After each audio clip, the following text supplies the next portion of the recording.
A ideia é conhecer um pouquinho a tua história mesmo, as dificuldades. O Zé nos presenteou com o último encontro desse tipo, foi o próprio Zé, por acaso, que disse a história dele, que foi muito interessante. E é muito legal a gente ver da onde as pessoas vêm, né? Às vezes as pessoas vêm de um berço melhor e a vida cai, ou às vezes vem do nada e luta. Então, como eu te conheço, eu sei que tem bastante história, assim, de quedas e lutas, né? E, na verdade, a gente queria conhecer um pouquinho realmente do resumo, da onde tu veio, por onde passou e aonde tá, porque é isso que eu acho que é legal. Então, mais uma vez agradeço a oportunidade. Meu nome é Cristiano Macedo, então hoje eu tenho 38 anos, sou pai de gêmeos, eu sou formado em técnico em tratamento de resíduos industriais e também sou formado em engenheiro civil, né? E moro eu, minha esposa, meus filhos, pelo menos consegui reservar um dinheiro e adquirir alguma coisa de fato. Isso é importante porque eu sempre fui um cara muito intenso, assim, eu sempre gostei muito de junções, de festas e tudo mais, então se eu não pegar aí um dinheiro e maximizar ele em alguma coisa como uma casa, por exemplo, ou como uma parcela de um carro, ou como uma faculdade, enfim, qualquer coisa, eu acabo gastando com uma cervejinha, um churrasquinho, uma coisa assim com os amigos, né? Então eu venho de uma família classe média, né? Na qual meus pais, lá em 1900 e bolinha, lá nos anos 80, a gente tinha aqui na região calçado e o couro muito forte, né? Então, o pai e a mãe era analista de sistema, ela implantava sistemas dentro dessas empresas de calçado. Então, o pai também, antes disso, ele era metalúrgico, ele era gerente, né, de uma fábrica da Rossi, né? Era uma outra época do meu pai e da minha mãe. Eu sou entre 4 irmãos, né? Eu sou o mais novo.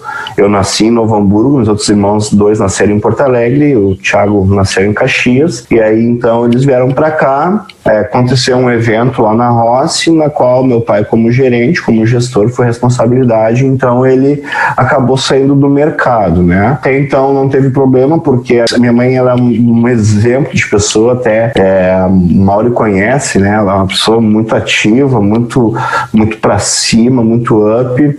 Então a mãe, bem na contramão da época, ela fez uma faculdade. A mãe então era programadora, né? E aí ela desenvolveu um sistema que fazia um controle dentro das indústrias de calçado, controle de estoque, PCP, eu acho que é o nome, né? Controle de entrada e saída de produção. Então, nessa época, é a época que eu me lembro, eu não lembro do pai gestor de empresa, eu lembro da mãe e o pai, sim, gestores da empresa deles. Então, nessa época, eu estudei no colégio particular, né? Foi até onde eu conheci o Mauri. Eu tinha minha avó Geni também, que era a mãe da minha mãe, onde ela era pensionista. Meu avô era coronel da brigada. A brigada aqui no Rio Grande do Sul é a mesma coisa que a Polícia Militar em São Paulo, né? Aqui a gente chama de brigada militar.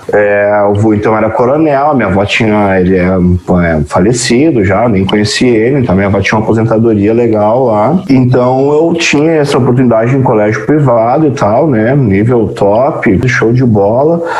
Né, algumas advertências na minha vida escolar lá, né, muito no Leopoldo e na Nádia lá, que eram os fiscais lá, frequentei, mas tranquilo, uma criança normal, uma criança bem pra cima. Eu vivia na escola, eu era um rato de escola, eu ia de manhã e saía de noite, porque o pai e a mãe trabalhavam, às vezes iam me buscar 8 horas da noite na escola, mas a escola dava o recurso, tinha um ginásio lá, que sempre tinha futebol, escolinha, alguma coisa.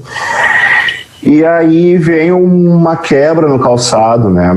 Quebrou as indústrias de calçado e automaticamente o foco das empresas dos meus pais eram dentro dessa economia.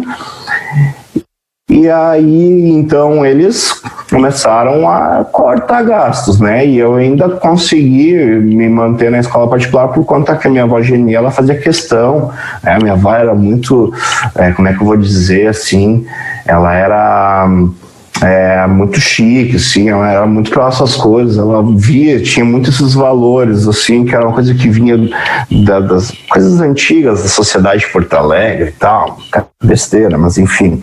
A avó, então, fazia questão que eu tivesse uma formação em escola particular e tal, só que chegou numa situação que a avó acabou não morando mais com a gente, teve um problema entre família lá, e aí a avó foi para Paraíba, enfim, não lembro agora. E aí eu parar na rede pública, né? Eu fiz escola estadual cara, pra mim tava tudo de bom. Eu era um cara sempre que tava tudo de bom.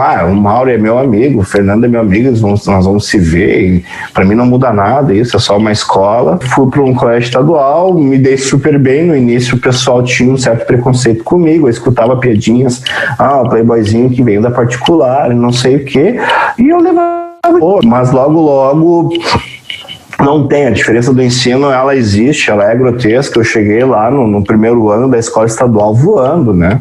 Coisas que eu já tinha, eu comecei a ter coisas dentro da escola pública que na escola particular, dentro da 7ª, 8ª, lembrando que na época não era ensino médio, né? Era primeiro grau e segundo grau, né? Então lá no primeiro grau eu já via coisas, então eu cheguei voando no primeiro ano, né, do ensino médio. E, claro, como eu sou um cara muito dado à informação, eu sempre gostei de ensinar. A família do meu pai é uma família de professores, né? Então, eu sempre gostei de ensinar, sempre gostei de ajudar, nunca fui mesquinho. Cara, eu não tinha dinheiro, mas se eu tivesse um piro e tu precisava, eu te dava esse um piro, entendeu? Não tinha problema. Então, já logo eu já caí nas graças da minha turma, e eu já estava jogando futebol, eu já não sei o que, eu já estava incluso, né, naquela dinâmica da escola, né, já era o cara, vamos dizer assim, né, então nunca tive problema. Mas, então, lá nessa época aí, né, já na escola particular, eu já tive contatos com algumas drogas, né, e sempre muito, que nem eu falei, muito intenso, né, com tudo, com relações, com namoros, com drogas, com escola, mas muito pouco intenso com a família, né, isso é uma coisa que hoje me chama atenção, porque se eu for pegar um álbum de retrato da minha época, eu não acho fotos. De repente o Mauro vai achar alguma foto nossa, alguma coisa assim, mas naquela época, queira ou não queira, houve um distanciamento também. Eu tinha outros grupos de amizade, eu tinha banda, eu tinha também, andava de skate, eu tinha o grupo da escola, que era da escola particular, que era a turma do Mauro ali, eu tinha a turma também que era da minha escola estadual ali, então era uma época muito intensa e, né, acabei indo em muitas festas e tal. Eu também comecei a trabalhar muito cedo, porque meus pais então não tinham para mim usufruir de alguma coisa, né? Então eu já logo comecei a trabalhar, consegui um emprego fazendo carimbos e chaves, isso com 15, 16 anos, né? Então eu já tinha meu dinheirinho para ter meus vícios, né? Eu lembro que eu fumava cigarro e o pai e a mãe me cobravam, pô, tu tá fedendo a cigarro. Eu falei, não, mãe, eu fui no shopping, né? Na época se fumava em locais fechados, né?